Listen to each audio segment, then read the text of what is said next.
My name is Scott Hampton. I live in Central California in a town called Visalia. We're 9 miles just west of the Sierra Nevada mountains where Sequoia National Park is, between Bakersfield and Fresno. So today's topics are making kitchen items, kitchen gadgets, utensils, things like that. So this should be a fun demo. Mortar and pestle, which come in really handy in a kitchen.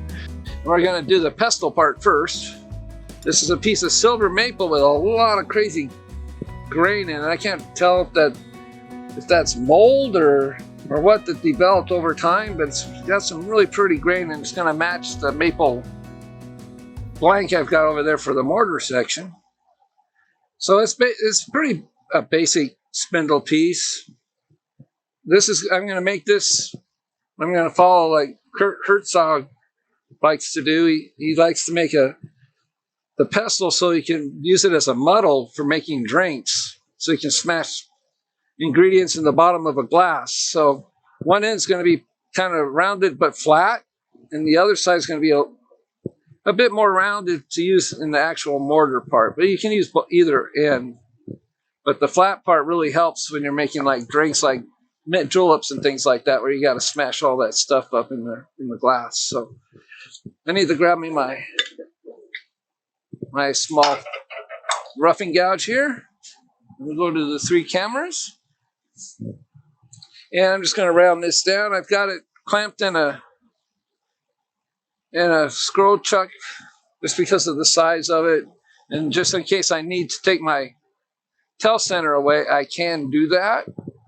And it'll still hold true inside my chuck. But I pretty much got this here. It's more of a safety issue and a vibration issue. So it's not got quite an overhang. I have made things overhanging longer than this without support. Like, I'll show you real quick what I'm talking about. I can make things like this. And I don't use the tailstock at all.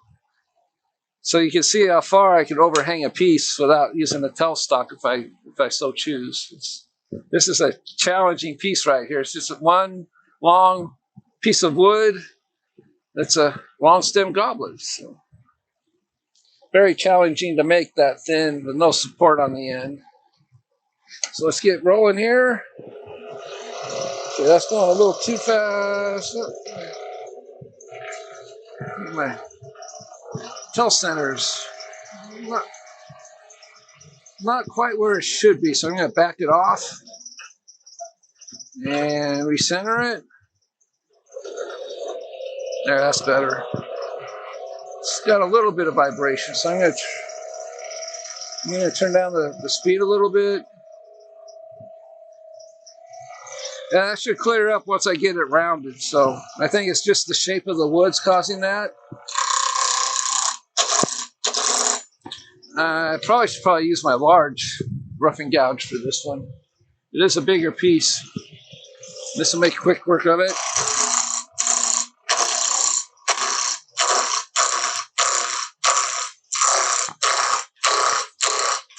Now this piece is a little over 8 inches, but the overall size of the pestle I want to make is 7.5 inches long.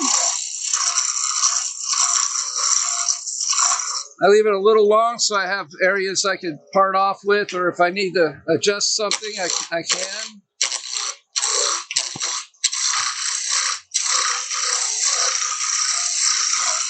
It's always better to have a little extra wood than not enough.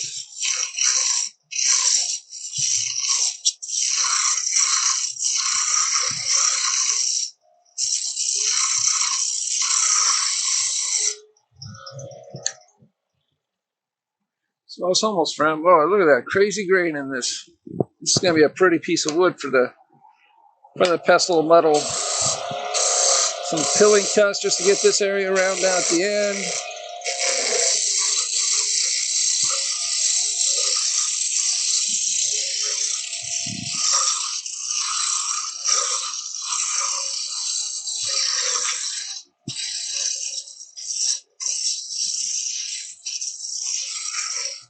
Alright, so now I'm just going to grab the ruler out and we're going to measure this thing. Okay, so still a little bit there. More peeling cut.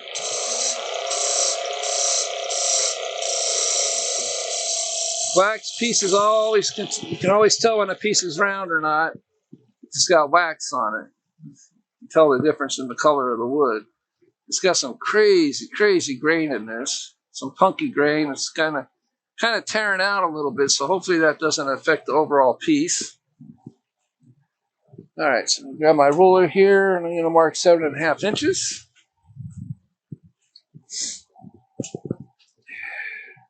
From end to end. I thought it was a little longer than that. A little bit there. So it's going to be a little shorter than 7.5, but that's all right. Forgot about this. It's 8.5 inches long. I forgot about the inch or so that it's going to be in the chuck there. So it's just about 7.5 inches. I need to make it a little shorter than that because of the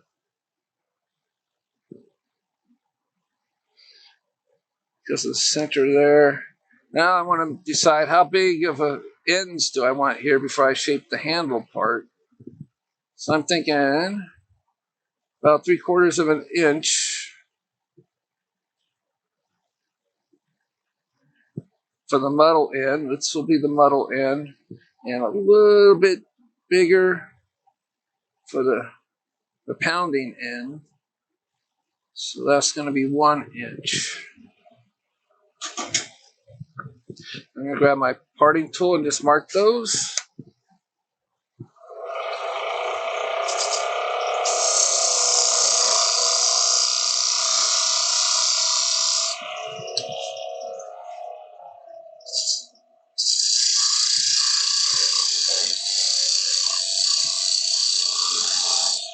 Yeah, we're going to just back that off just a little bit so it's not so loud. It's driving me crazy here in my shop. I don't know if you guys could hear that though. So what I want to do is grab my small roughing gouge again, and I'm going to do some general shaping in the center, just kind of like a very oblong, narrow at the ends, thicker in the middle.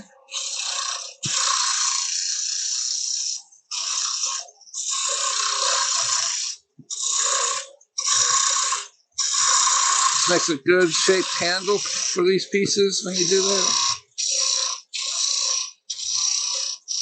And we'll get the general shape done with this tool. Then we'll bring in the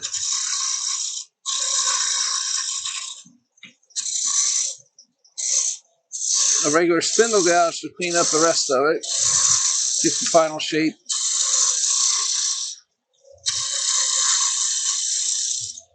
So I'm going to grab me a pencil. I'm just going to eyeball this real quick for the middle part. It looks about right.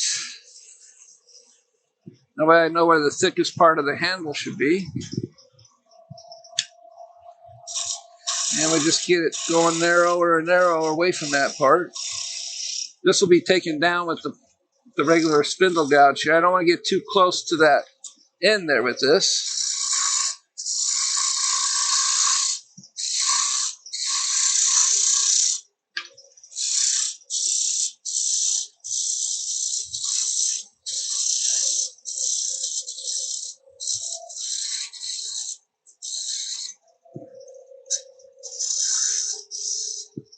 And we're getting a good shape forming there. I'm going to stop and just see how it feels in the hand. You need enough grip to where you can just pound it. So you want to be able to grab it like this and just pound away. And that's a good size for me. So I'm going to stick right there and just do a little bit of detail with the spindle gouge. And grab that real quick. I sat it down where's my dark handle spindle gouge? And I got the wrong glasses on. There you are, spindle gouge. Last place you always look. So I'm just going to clean this up, this end here, and this end here. And I'm going to start shaping the ends. So I need to bring this closer. Oh. They generally turn my lathe off. Helps if I turn the switch the right way. It won't cut if it's going the opposite direction.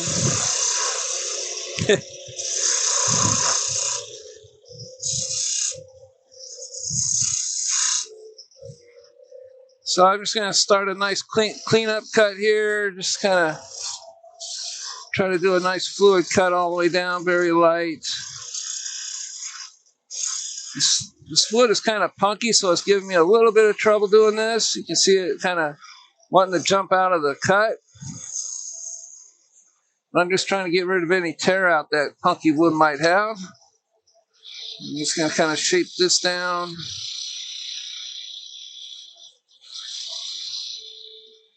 So the depth of that parting tool cut.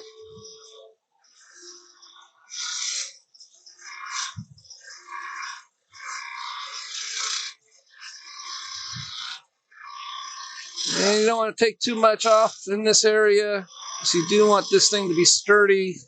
You don't want it falling apart on you. So back to the parting tool.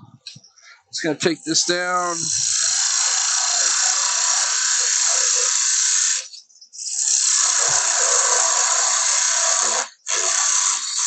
That way I have room to work. Same at this end.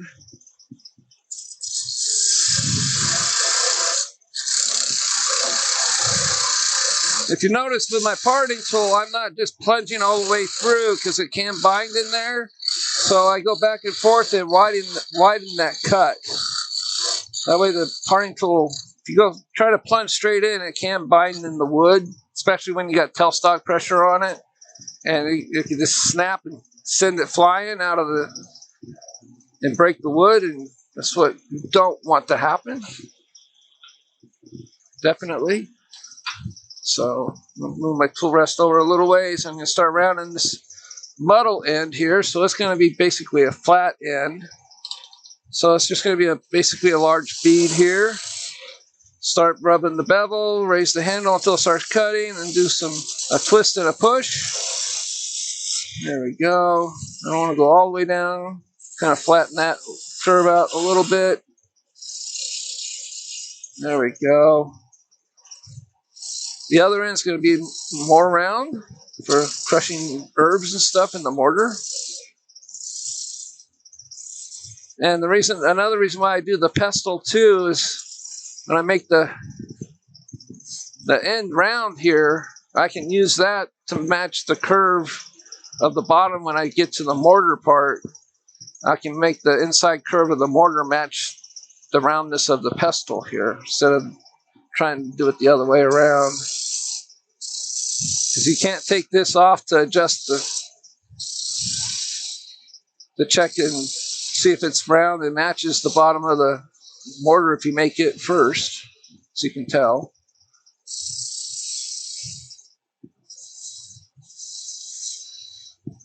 There we go. Just kind of clean that up. I'm going to get me a point tool in a minute and kind of make a little groove in there, and I'm going to put another burn line in there using the wire.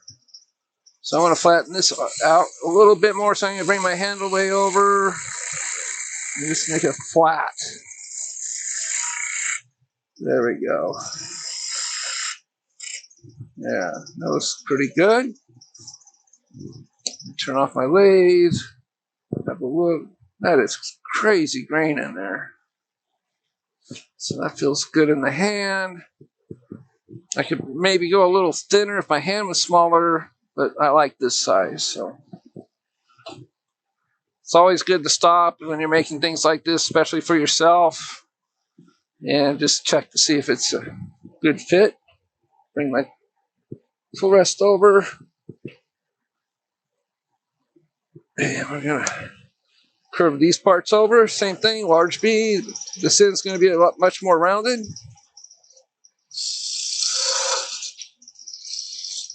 And a little larger, a little longer, just because it's going to take more pounding than the other end will.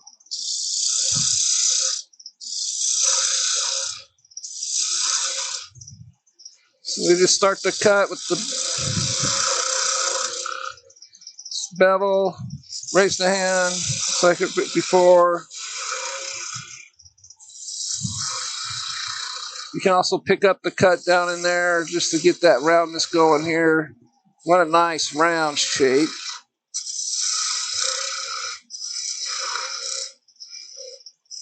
Yeah, I'm not quite there yet. I'll probably have to get my detail gouge to be able to get down in there and finish that up. The bevel on this spindle gouge isn't quite long enough, so I'm going to grab me my large detail gouge again. This will allow me to get further in because of the bevel.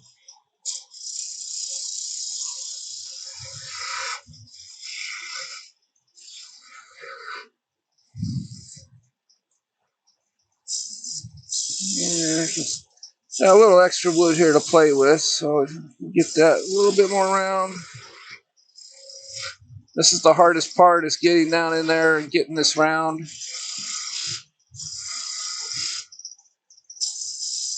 Scott? Yeah.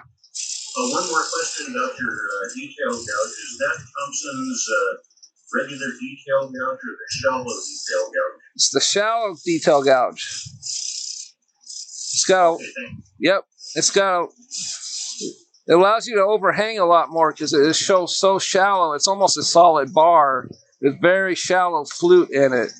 And I don't know how I got by without it before I bought it, but I love this thing, especially for overhanging things like this.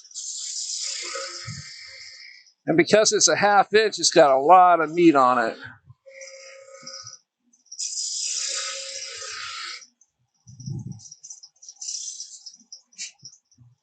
One more cut down in this area here. Try to get that a little, there we go. Now we got a little more round. Just gonna clean this spot right here up.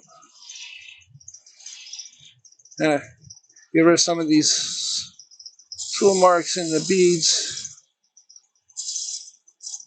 That looks better. I can sand those out now.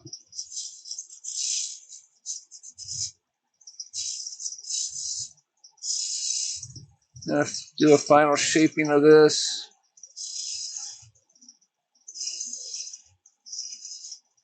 High spot right there.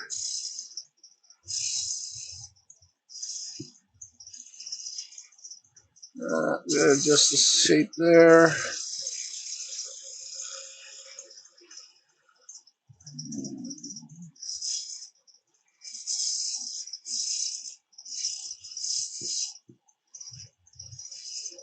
There we go.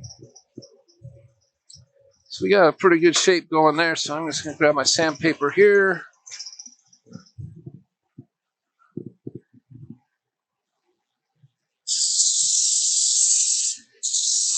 Hopefully it sands well. Does have some punky wood in a little bit. It seems like a pretty solid piece of wood still.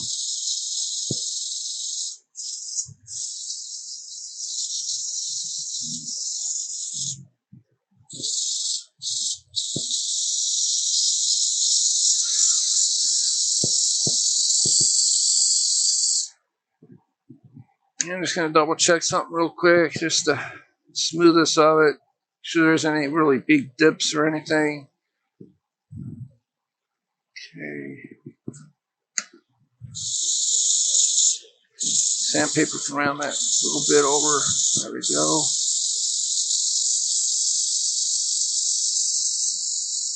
Sand that little pencil line out of there. I might have to touch it with a tool just to get rid of it. It's my parting tool, just to barely glance that, just to get rid of that little pencil line I left in there. Turn down the lathe a little bit more.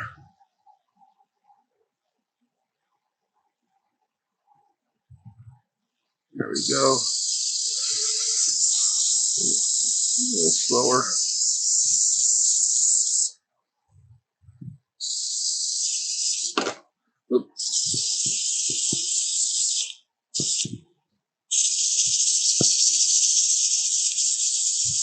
Thinking I need a new piece of sandpaper here. Got a whole slew of it.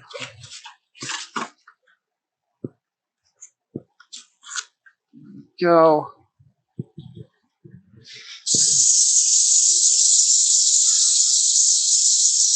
This 180, I was trying to do, I think I picked up a 320 or 220, and it's being a little slow as far as the sanding part goes. I need to move my tool rest out of the way.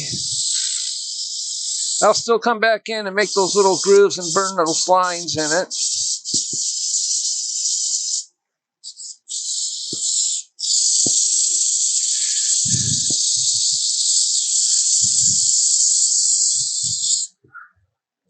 I think some of the grain in the wood's kind of throwing me off, thinking those are tool marks, but it's actually the grain in the wood.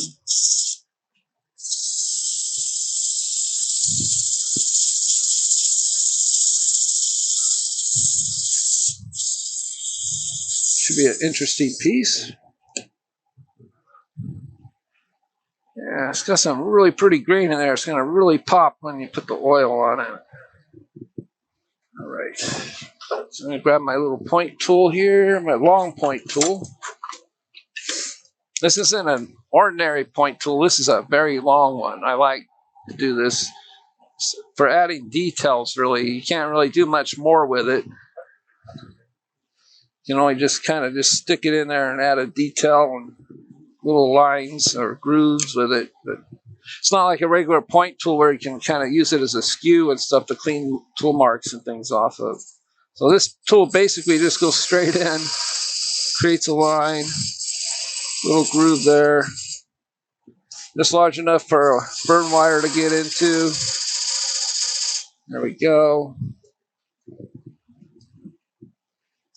Grab that wire here, turn up the speed, back off the tool rest. You don't want the wire to get caught on anything, so you got to hold it really taut. And some smoke. Once it starts smoking, you're good. And that just highlights those tiny little grooves in there. So now what I can do, so I'm just going to part this off here because it's pretty much still held in there. It's surprising how strong this end's going to be. I'm just going to part this off using my thin parting tool at the end here, and it should still hold. That's the plan. I haven't had a problem with it doing that, not doing it yet. I can just remember where I put my thin parting tool. I thought I put it back in the rack. And I do not see it. This is crazy. I could have swore I put it back in the rack. Where else would it be, right? Spindle, spindle, spindle. There you are. Found it. So I'm just going to part it off right here at the end. Need to lower the tool rest. It's a little high for that tool, that parting tool.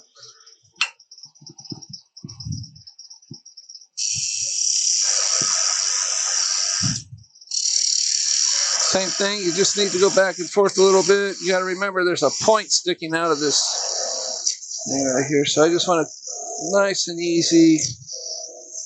All right, so now I'm just going to back off the tool rest or the tail center. I always call those things the wrong thing for some reason. I don't know why. And I can finish parting that off. As you can see, it's holding pretty good. Oh, maybe not quite as much as I thought it was. So I'm just going to grab me my pull saw and finish that off. It's a kind of a punky wood, so it's not holding as strong as I thought it would. But that makes simple work of that. Now I'll just do the same thing at this end. I'll take it down until I can do a nice little cut. So I'll grab my regular parting tool and take it down. And we could use this to round everything over. So I'm going to bring my tool rest back up. Now that that's gone. And just put the point in that spot right there. So just hold it enough for me to Part this off thin enough here so I can cut it. Gotta remember, I want to leave enough wood to make this bottom round on the sander. I'm leaving a little extra there.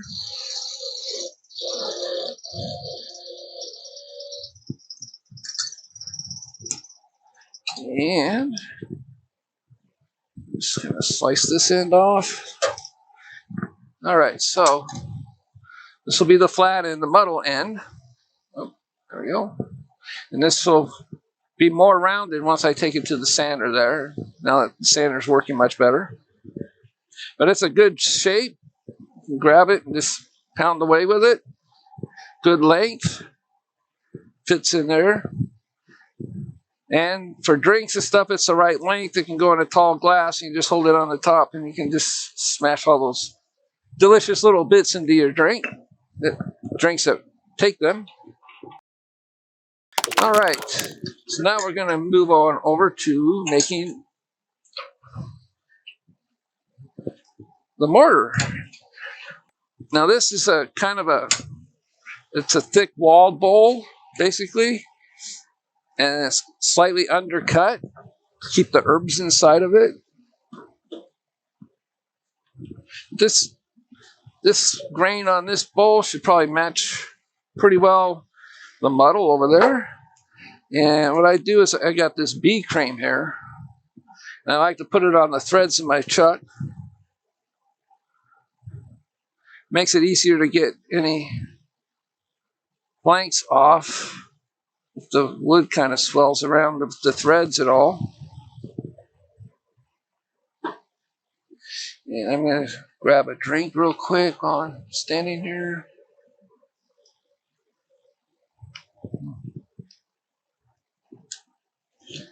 And we'll make quick work of this.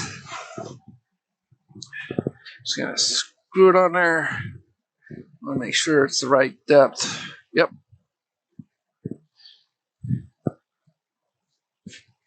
So I need to lock my spindle. And just twist it around until it gets all the way on there. You want it seated all the way up against the jaws there. Make sure there's no gaps between the jaws and the wood. There we go. And I don't see any. Now you want to make sure your blanks are good and flat for that reason. You don't want to, especially you don't want like a dome shape on the top because that'll really throw them off. So first thing we want to do is true the blank up. So I'm going to grab me my 5/8 bowl gouge. And we're just going to take it right across the edge there. Make sure that's on center there. That looks good right there. So at 45 degrees, the flute. And not so fast for this cut. And I'm just going to bring it in nice and gentle, 45 degrees. Get a feel for the wood. Just take it across. So if it comes out of the cut, that means you're pulling the handle too close to you. It's vibrating because it is out around, and that's what I'm doing. I'm just testing to see how the wood is reacting to the tool before I take a bigger cut. So that's pretty good. So I'm going to take a larger cut here.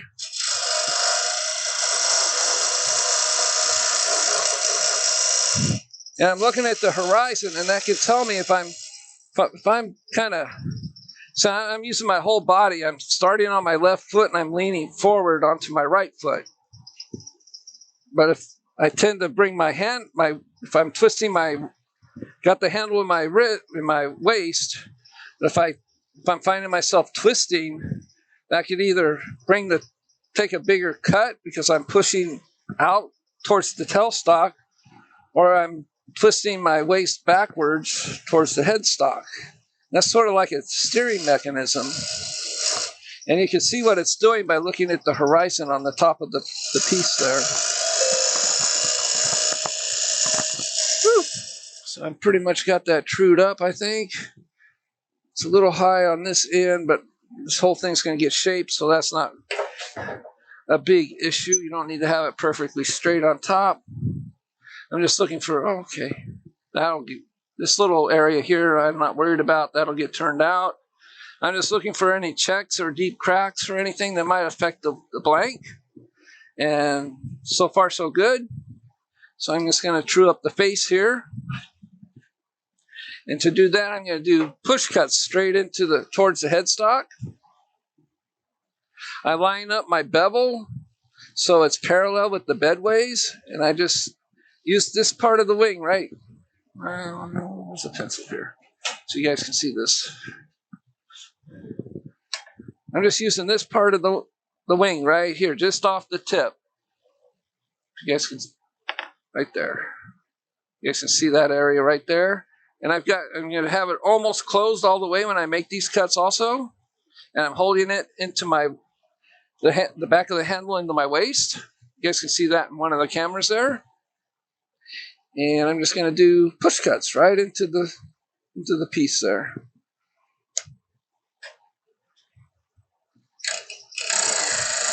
And this is a really quick way to true up a face of a blank. You can see how fast I'm getting the solid wood.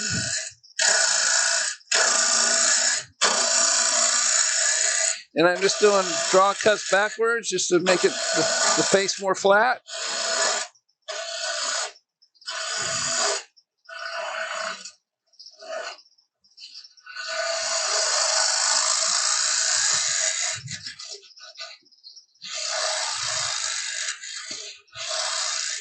There we go. Now I need to mark the size of the tenon that I'll be using. So I just put one side into the wood, and I don't touch the far side here. So I'm just going to be putting that right into this side into the wood, not this side, because it can flip back and fly out of your hands or even hit you in the face, and that's not pleasant at all. I also start closer in the middle than I know that the tenon will be, and I work my way out till the circles match. So I'm going to start up the lathe, and you'll see what I'm talking about here real quick. So I'm not quite touching.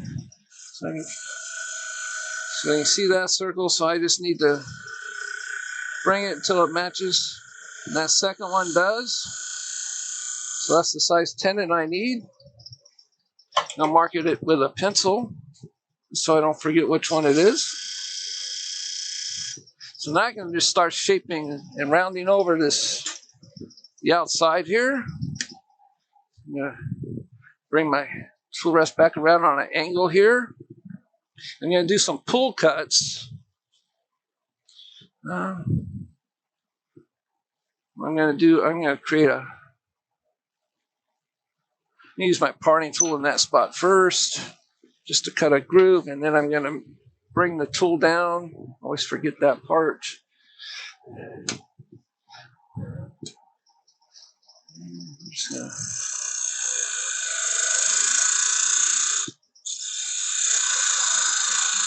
So the depth of the tenon I want.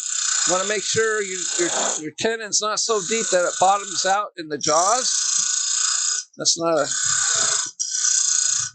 good thing to have happen, because it won't support your jaws won't sit firmly onto the wood, the top of the jaws. So that's plenty deep. I can adjust it later if I need to. So now I'm just going to start taking all this down, rounding it over to the level that groove is at. I'm just going to turn up the lathe just a little bit more. I got my large 5/8 bowl gouge here. I'm just going to start on the corner here. The flute's almost closed towards the blank. And I'm just going to start doing some rounding over shaping cuts here. These are just generally rough cuts to begin with.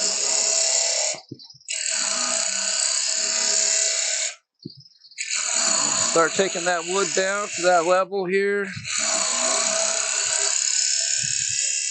And I'm leaning back. I'm not using my arms. I've got my handle on my side, firm grip, overhead grip here. And I'm just bringing it around.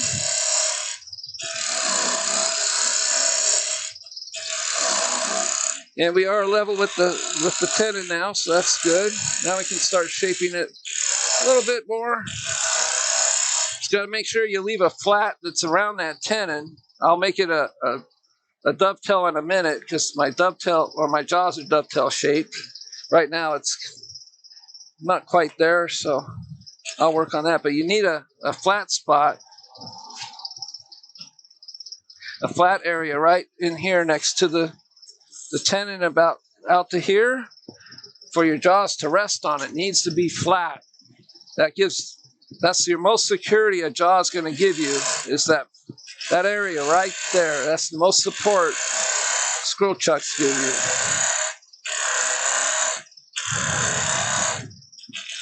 So I can basically create the shape up to that point.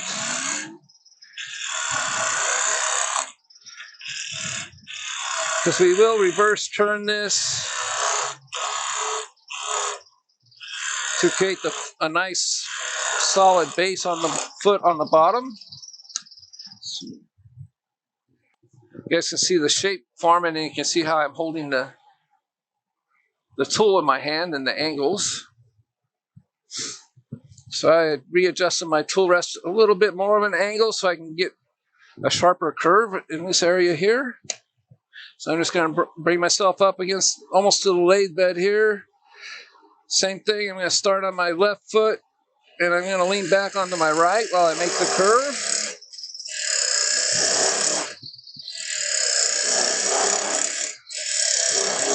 And I'm going to stop the curve about 2/3 of the way up. And then I'm just going to start kind of undercutting it a little bit because that's what you want for a mortar. Yeah, this curve is a little too flat for a mortar, so you want to bring it up. You don't want it to look like a flat tire sitting on a table. You want it a nice firm curve. And the inside's going to match whatever shape you make on the outside. That's the idea here.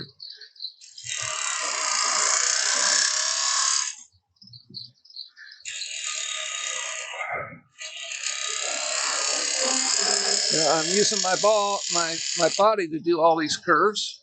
So I got a nice curve going, you can see there. This area up here is going to kind of curve back in. So I need to adjust my tool rest for that. And I just need to swing it around. And I'm just going to do some push cuts with it. Get that shape the way I want. So the tool's all about 45 degrees. I'm going to start rubbing the bevel. Put this handle against my side. Swing over until it starts cutting. And then using my body, just do a nice swing there. Nice light cuts. No, doesn't need to be anything heavy.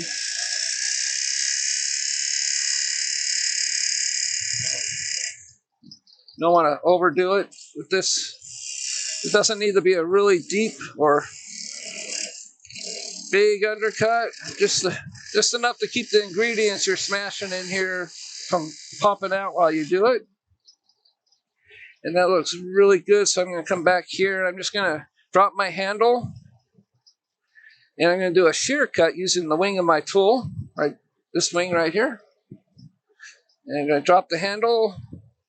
And I almost close the flute all the way towards the wood. And I just bring that across. And this cleans up any tool marks. I need to readjust my tool rest just a little bit there.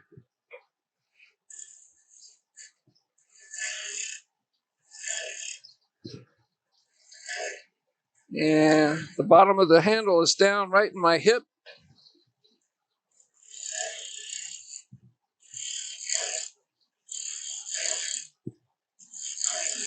And I got rid of a lot of the tool marks there. So we're going to do another shear scrape across the bottom here, doing the same type of style of cut. These cuts are above center. So you want to drop this tool handle or the tool rest when you need to. It allows you to drop the handle a little bit more. And we're just going to swing it around. And stop and adjust.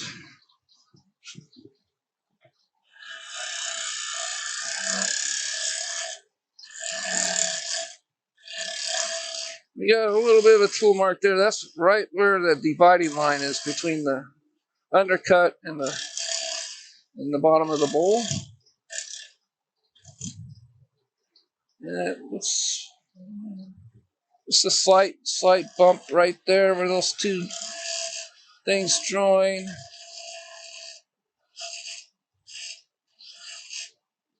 And I'm going to come back one more way there and just shear cut that across. Get rid of those tool marks. There we go. There's one more tool mark right here. If it's a dip or a slight groove that the tool left in there, it'll leave a dark line. And if it's a high line, or if it's a high spot, the wood will actually be darker around it, and the high spot will be lighter. And I can see right here, it needs a little bit more cleanup there.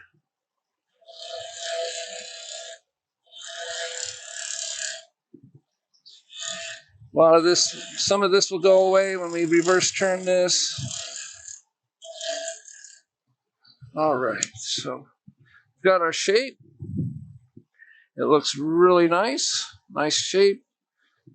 The grain's kind of rough. I'm not sure. This might be an ash. By the looks of the grain. That's all right. Ash is a good wood. That's the only tear out area I see is right in the grain area. So I'm going to turn down my lathe and I'm just going to do a real quick cleanup sand here.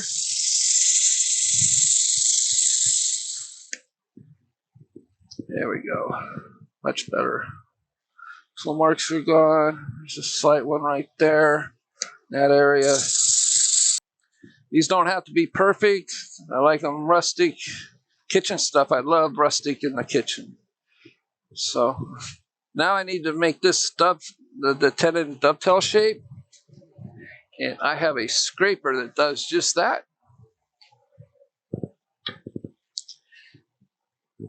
It matches my Vicmark dovetails.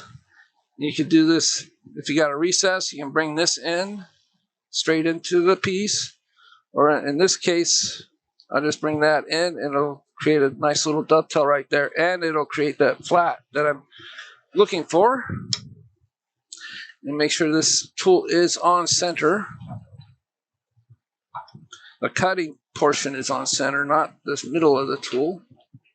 Tool's level. So we just gradually bring it into the piece here until the dovetails form.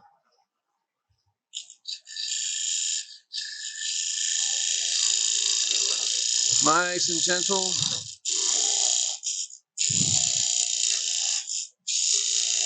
You might get a little bit of vibration with it. Might want to tip it up on its side just a little bit.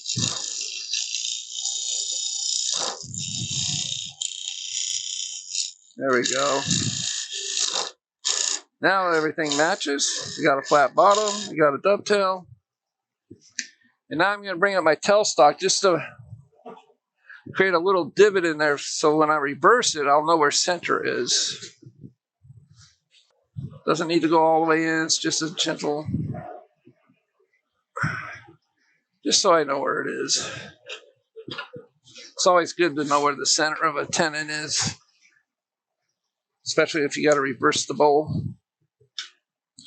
Using a vacuum chuck or anything else, it's really wise to put a center mark in there so you can get everything centered. So now that we got the outside done, we got a nice shape. We need to unscrew it off the screw there. Oh, there we go. So I grab my hex wrench there. Tighten these down a little bit. They're bigger. There we go. You want to get your jaws to where they're just, when you're making a tenon, you want to measure your jaws where they're just open, just like that. That way it fits all the way around this circle. Because when they make these jaws, they make them in one piece and then they cut them in half. So there's a saw curve there. So if you close them down all the way like this, it's not an actual true circle anymore. It almost is, but not quite. You need to open them up just a little bit. And then you slide that in there and you clamp it down. Make sure there's no gaps between the top of the jaws and the wood. There, it looks pretty good to me. And that tenon is not touching the inside bottom of the jaws, or it would force that wood out and you would not have a good tight hold on your piece. Okay, so we're just gonna start hollowing this out. I've got my big 5/8 and a big long handle here. And to start the cut, I want the flute closed. My tool rest is up just a little too high. You want that tip on center when you do these. There we go. You're gonna make like a little shelf there. And then once that shelf is there, it creates support for your bevel, which allows you to open up the tool to where you hit that sweet spot to hollow out a bowl. So we're going to get that going here. Flute closed or completely facing away from me, 3 o'clock basically. And we're just going to create that little shelf. You see that little shelf formed right there? And then you open up your flute. And you just keep working your way back like that. And I think my tool rest is a little too far back. There we go.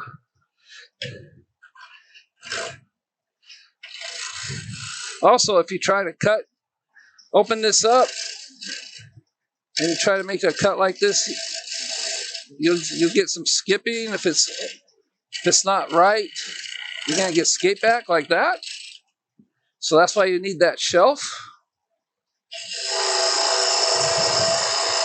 And you swing that handle around, and then you swing it back to you. You gotta swing that handle way out there in the air. Have a good grip on it.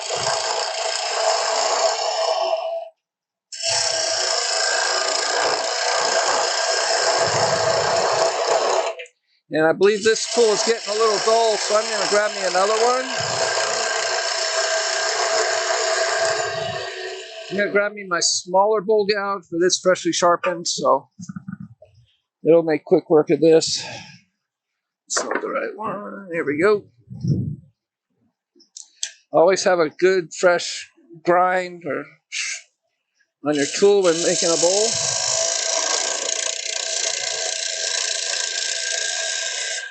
This is 5/8, so it's going to jump around a little bit more.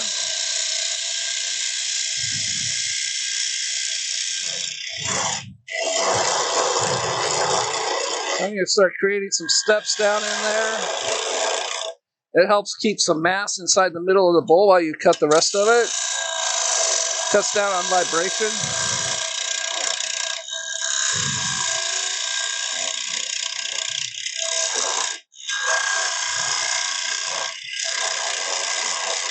I think I'm gonna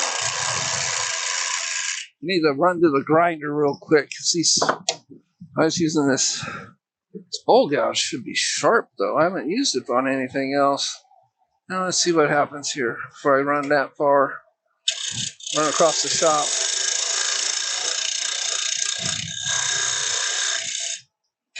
It might be a little.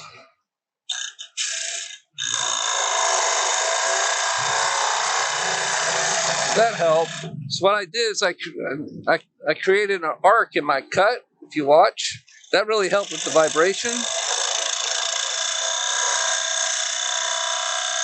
So I drop the handle, and bring the tip of the tool up, then I drop it back down. And doing that, you're not fighting against the end grain so much. So I'm just going to do one more cut here because I'm at the wall thickness I want.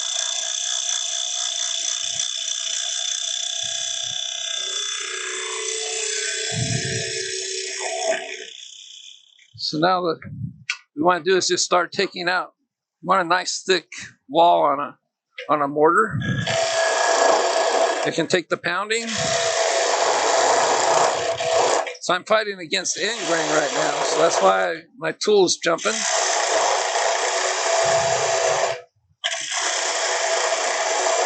Feels like I found my sweet spot. So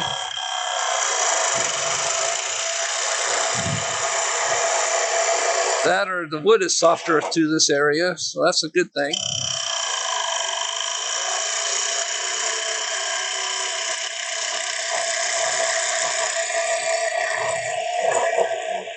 And I slow down my cut when I get towards the center because the wood isn't moving quite as fast. So you don't want to race through it and then end up hitting the other side and causing your tool to jump over and giving you a catch. So I'm swinging the handle way out. Not sure if you guys can see that. Let me see if I can do another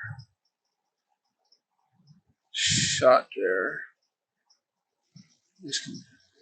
Yeah, there we go. That's what I was looking for. So this way you guys will be able to see how far I'm swinging that handle out.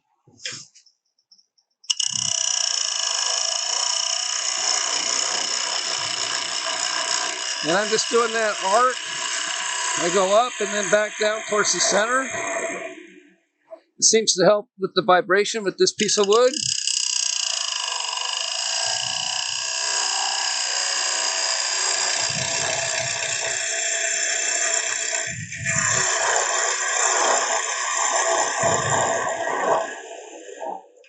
So now I'm just going to stop and see how deep I am. I know I got a little ways to go. There's some really nice grain inside there. That's nice. Just to give me an idea how far I've got. So I'm about 2/3 of the way in. So I just want to keep the thickness all the way around equal. So just a few more cuts to get the depth right. Then I can start doing the undercutting.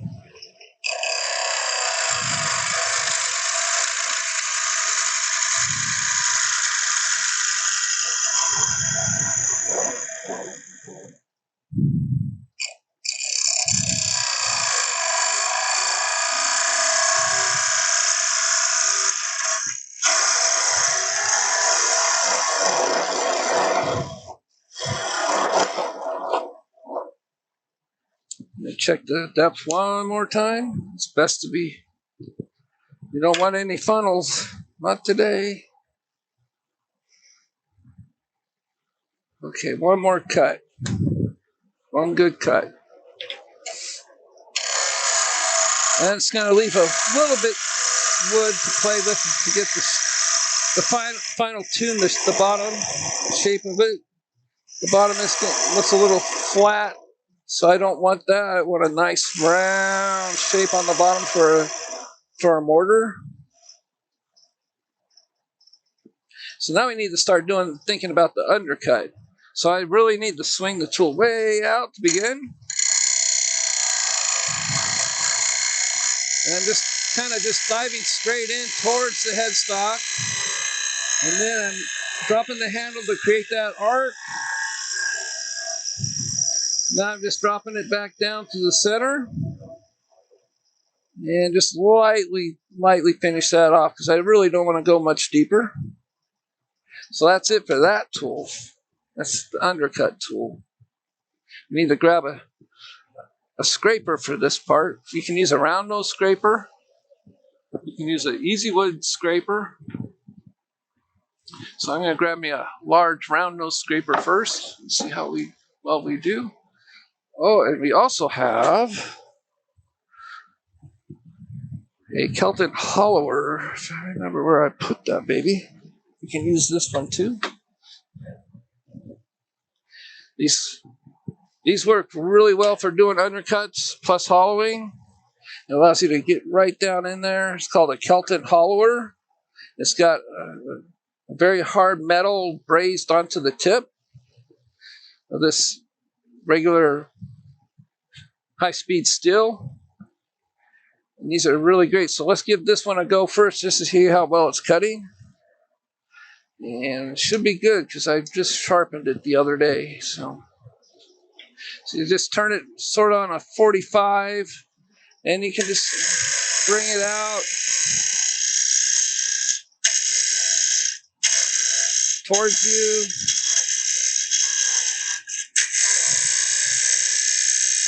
Not quite 45 angle when you're doing the cut.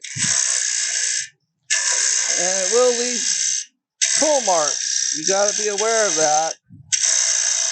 So you got to leave enough wood left so you can do a cleanup cut with another tool.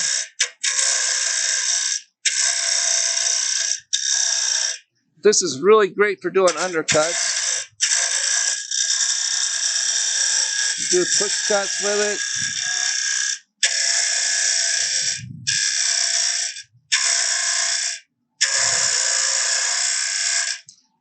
They're also made for making hollowing. Mike Mahoney really loves these to make his urns. He uses a lot different size shapes and things to make his urns with these type of tools.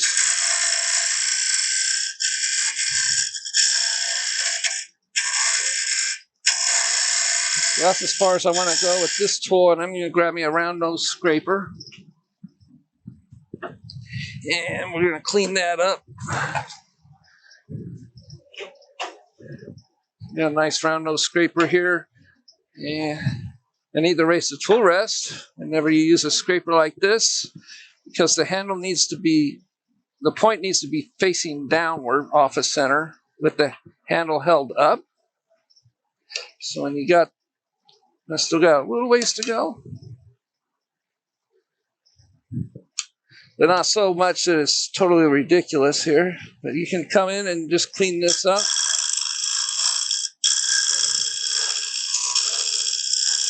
Use the shape of the tool to create the shape of the inside of the bowl.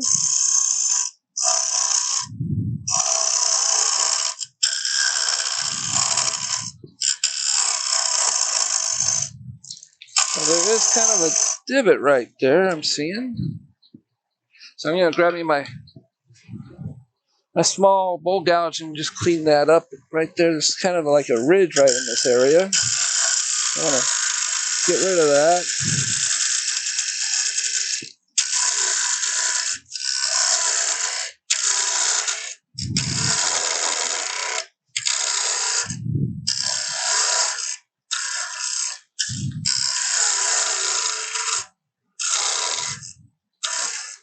Get rid of most of the tool marks. I'm going to come back in with the scraper.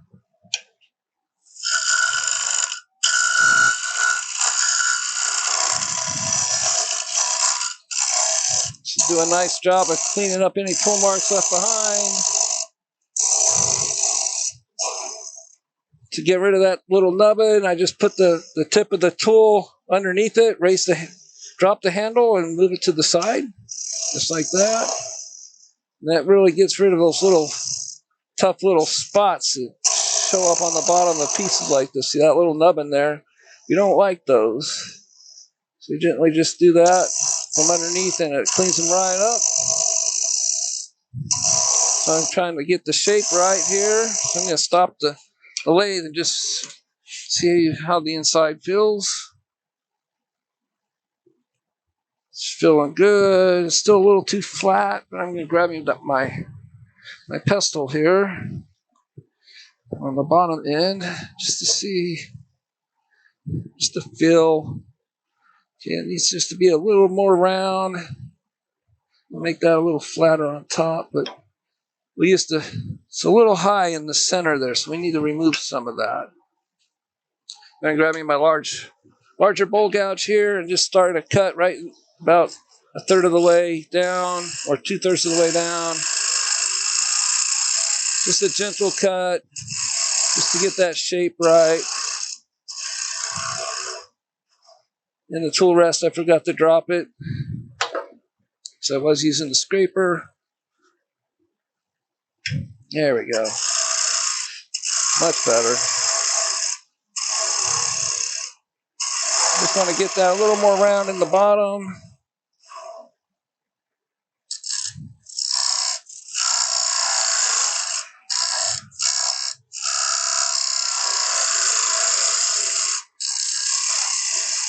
And just kind of ease out of that cut as you get towards the end.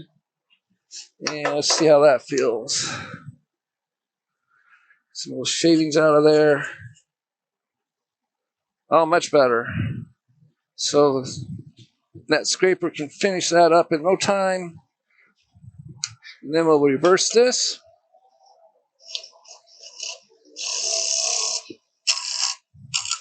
Clean up the tool marks. Just nice, gentle cuts. Nothing heavy.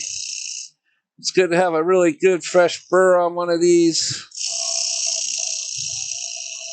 Just this one does.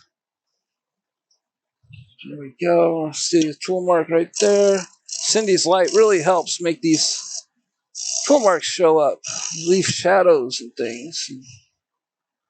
You can really tell when you've left a nasty tool mark in the bottom of a bowl with them. And there's tool marks over here I can see. Just using the light. And one right here.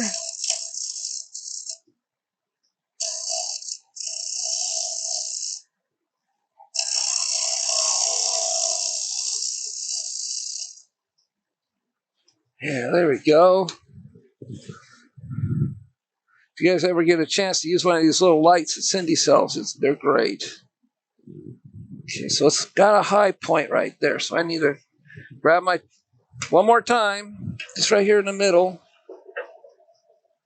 Then I can probably sand it without using that scraper again. Just nice gentle cuts towards the middle. It's just a high spot right here. You don't want that in a mortar. It makes it hard to grind food when it's got something like that there. There, it's gone. Yay! All right. So we would just grab a piece of sandpaper and sand the inside real quick. There we go. Whew. It's looking good. Now, I know a lot of people don't have vacuum chucks, but I can show you how that works. Make sure the inside's clean. I've already blown it out, and I've got foam wrapped around it. So I'm just getting my tailstock ready so we can center this up. And this should fit right in there. Perfect. I don't need to change that out.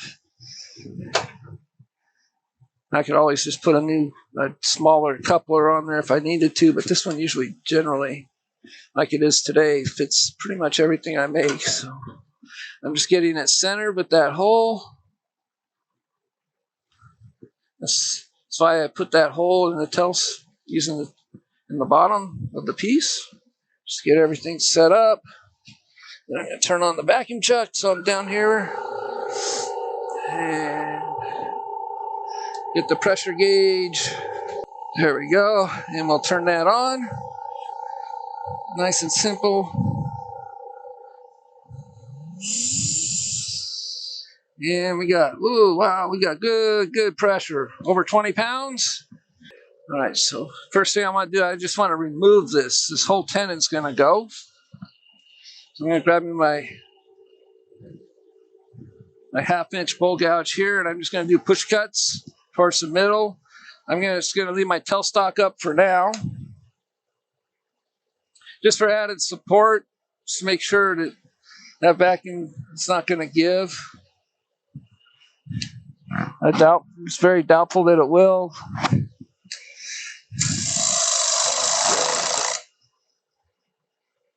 A little more support there.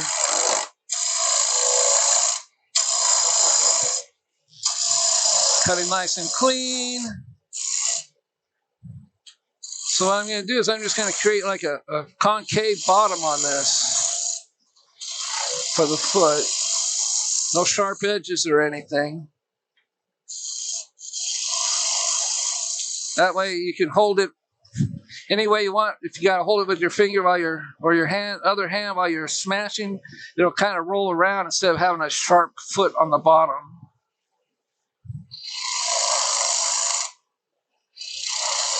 So just kind of concave the bottom here and then round it over.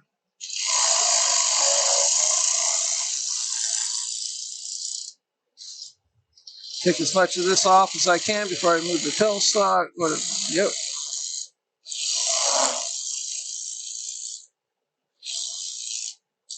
And now the magic of vacuum. Magic.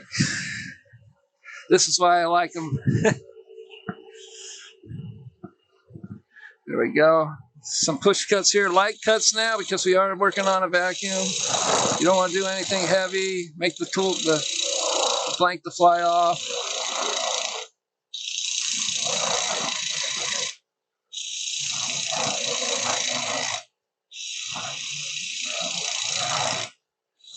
When you're using a vacuum chuck, there's no rush. So you can see I'm getting some vibration, so I need to lighten up.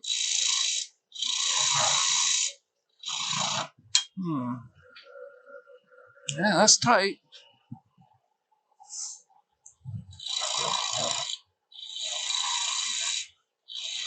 Lighten up the cuts a little more, I guess. We're almost there. Still got lots of poundage on the vacuum, so she shouldn't come off. Just kind of finish up that concave, nice and gentle.